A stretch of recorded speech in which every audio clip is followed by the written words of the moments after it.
Welcome back. खबरों के सिलसिले को आगे बढ़ाएं। अब आपको बताएं कि अदम इस्तेहकाम पैदा करने और बैरून मुल्क पाकिस्तान का नाम बदनाम करने वाले अनासिर को जमहूरियत में कोई दिलचस्पी नहीं। कायदे मुस्लिम लीग नून नवाज शरीफ की मरी में रहनुमाओं से गुफ्तगू।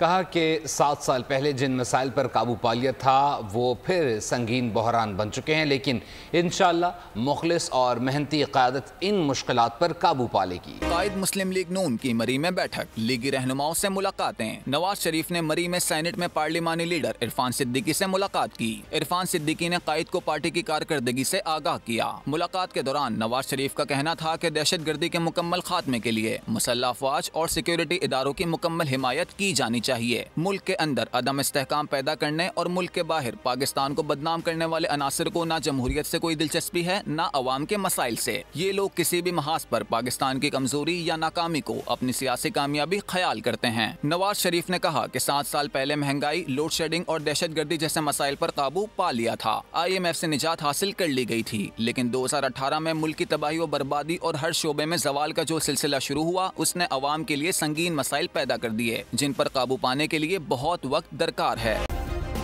सब्सक्राइब करें और बेल दबाएं ताकि कोई खबर रह न जाए।